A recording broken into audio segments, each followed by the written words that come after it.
everyone. Welcome back to the Pathways to Happiness podcast. My name is Nina Lavon, and today we are talking about something that I think most of us go through, but I think few of us really talk about because it's a quiet kind of grief that we may not even realize we have until it kind of hits us in the face one day. And it has to do with mourning our fantasy self and the life we thought we would get to live that is completely different from the one we have now.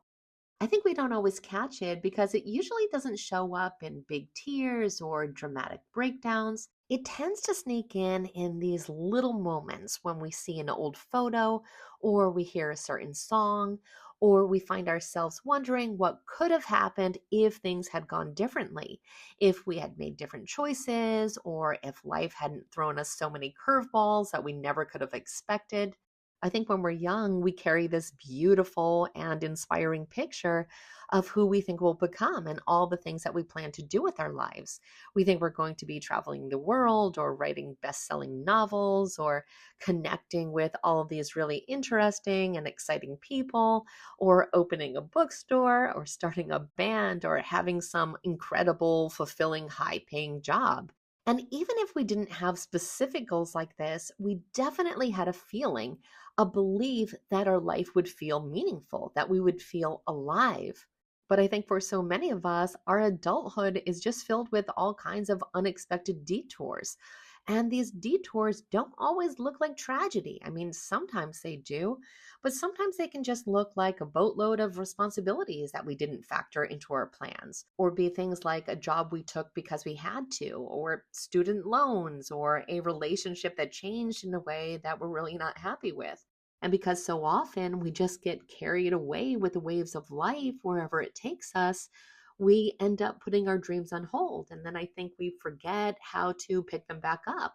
So we just end up romanticizing the past and thinking about what our life was like before it got so hectic or mundane or just super complicated. And there really can be a silent pain that comes along with these thoughts. It's truly grief for a life we did not get to live. And again, it doesn't have to mean that the life we're living right now is horrible.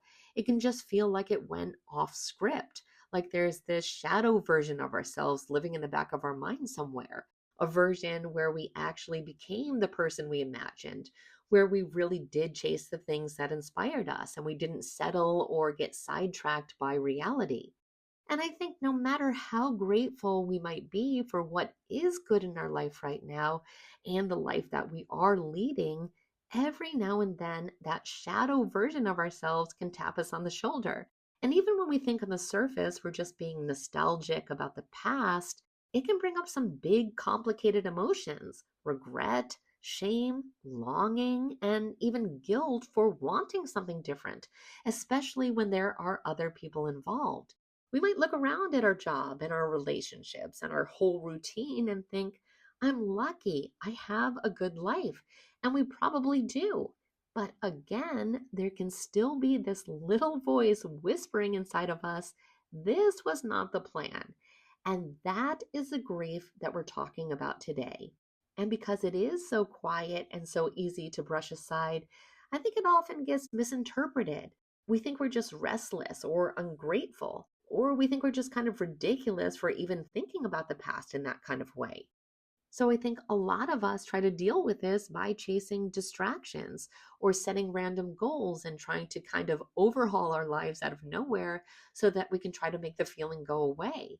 I think unfortunately, we never even think to make peace with this unlived life, which is exactly what we're going to talk about because I really believe that that is the only way out of this suffering. And I want you to know that even though this is not a type of grief that a lot of people talk about, it doesn't mean that we're the only ones carrying it. We are definitely not. And the honest truth is that it's okay to mourn the life you didn't get to live. And that mourning does not mean that you're ungrateful or broken. It just means that you're human and that you loved those dreams enough to feel their loss. So let's talk about how we begin healing all of this because truly, we do not have to stay stuck in this grief. I have learned both personally and professionally that we can make peace with the life that we didn't get to live and begin to embrace the one we have. But it does require taking notes from our former self and honoring that vision in some way, which we'll talk about in a second. But let's start with the very first step in this process, which I'm going to call naming the grief. If we want to heal, we have to start with acknowledging the pain and admitting that there is some grief here. We need to give ourselves permission to feel sad about the roads that we didn't take. I think journaling can help a lot with this and talking to people that we trust who don't minimize our experience. But either way, we want to figure out what we regret never pursuing and what version of our lives that we still kind of wish came into fruition. We need to admit to ourselves that we did imagine something different and that on some level it hurts that it didn't happen. And if that's our truth and we let these words exist, that alone can start to soften the pain. Now, the next part of the process involves reconnecting with the essence of our fantasy self or our fantasy life without feeling like everything is lost if we don't follow the exact path. I think one of the biggest breakthroughs that we can have in this kind of grief work is realizing that what we think we're missing isn't always the specific life we didn't live. It's really the feeling that we imagine that life would bring us. So, knowing that, we have to consider two things. First, the fact that even if we had followed that timeline, that dream life, that fantasy, it doesn't necessarily mean that we would have felt the way we thought we'd feel about it or that we'd be any happier. Life has a way of complicating even our most carefully imagined plans, and that version of us may have been just as anxious or lonely or uncertain, just in different scenery. And second, if what we're really mourning here is feeling a certain way, that maybe we don't have to relive the past or chase the original dream to reconnect with those feelings. That maybe we just have to find new present day pathways to them. Because I think you're going to find that the core of what you wanted isn't as far away as it seems. So, for example, if what we find ourselves fantasizing about is more freedom, then maybe we could start to create that through doing things like setting better boundaries or taking one day a week to ourselves and doing whatever we want, or just finding ways to simplify our life so it doesn't feel like we're being run just by commitments. Or if we're sad that we don't have more adventure in our lives or that our lives are just too boring, we could try actually trying some new things and getting out of our routine. I think we're all kind of guilty of waiting for life to become exciting on its own. We're always waiting for this magical opportunity. But the truth is, most of the time, if we want adventure, we have to do the work. We have to find it on our own. And that doesn't mean we have to do things like take up skydiving or quit our job to travel the world, unless that's what we really want to do. I just mean simple things like taking a different route home just to see something new, or finally learning something that we always say that we don't have time for, or saying yes to something that we always talk ourselves out of. And I know these things may seem small or silly, but they send a message to our nervous system and to our brain and even to our soul that we are still alive, that we're still curious, and that life isn't done surprising us yet. We really don't need to blow up our lives to make them more interesting. We usually just need to interrupt the autopilot. Honestly, most of us aren't actually living boring lives. We're just repeating unexamined routines that we've locked ourselves into because we feel overwhelmed or we think that we're too tired to make changes.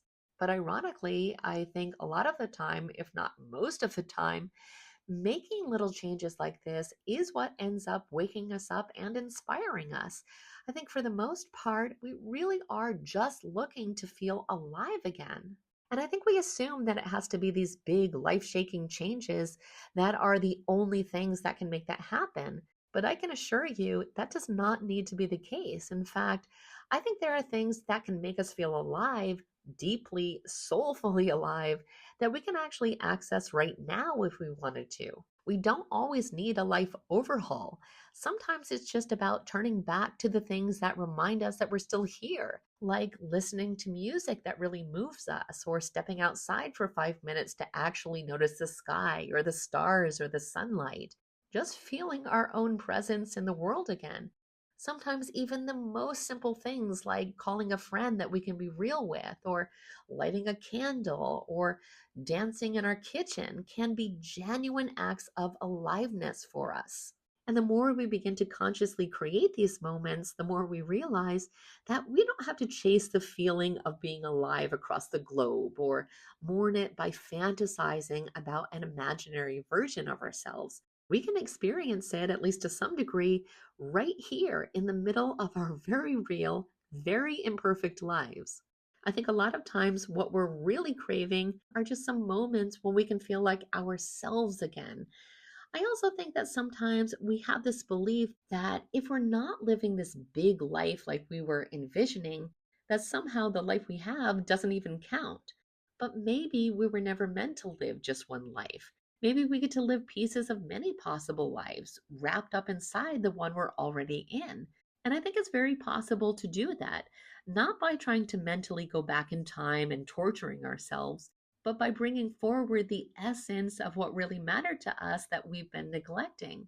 Because even if the dream didn't happen the way we imagined, we're still here and we still get to decide what kind of life we're going to build from this point on. We can start by saying to ourselves, okay, this did not go how I thought it would, but I still matter and I still want things. And it's not too late to live a life that feels real and good and beautiful in its own way.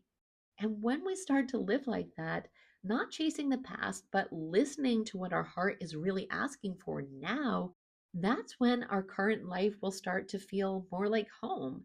Not because it's perfect, but because we're finally starting to align it with who we really are today. But I think another huge part of this is letting go of our self judgment. I think a lot of times we can just be so critical of ourselves for how things turned out. It's like our fantasy self is trying to punish us for going in another direction. But we have to know that that version of ourselves did not have all the information. They didn't know about all the losses we'd face, or our health struggles, or the struggles of our loved ones, or our financial limitations, or all of our growing responsibilities.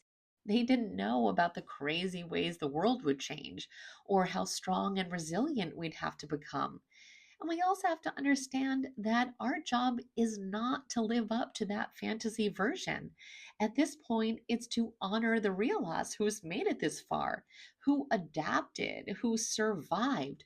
This version of us deserves respect, not shame, because we all know it hasn't been easy. But I also want you to know that even inside all of these limitations, there is still room for us. And there is a new, happier, more fulfilled version of us that is waiting to emerge now that we've had this revelation. And we can start stepping more and more into this version by asking and acting on some very relevant questions like, what can I do this week to make it 10% more fun? Or what's something that I've never tried but secretly want to? We've got to reclaim at least a little space for ourselves. Even just 5 minutes a day can start to shift the energy in our life. It's all about accepting the life we have, but still allowing ourselves to want more if we do, and acting on these desires in a way that makes sense with where we're at now, and in a way that builds our life up instead of tearing it down. And sometimes it's in the letting go of an old dream that we finally make room for a new one that's rooted in who we actually are now, not who we thought we had to be. And I want to say one more thing to you today, just in case no one said it to you lately. You are not too late. You are not a failure. You are allowed to grieve and still grow. And you are allowed to want more and also be proud of how far you've come at the same time. Your life is not over, it's just unfolding in a different direction. And that direction might surprise you. It might hold new joys and incredible experiences that you did not expect. But only if you're brave enough to meet your life where it is now and not where you think it was supposed to be. I want to thank you so much for listening today. I hope these were words that you needed to hear. I know they were definitely words that I needed to hear. Please don't forget to like and subscribe if you haven't. I would love to stay connected, and I will see you in the next one.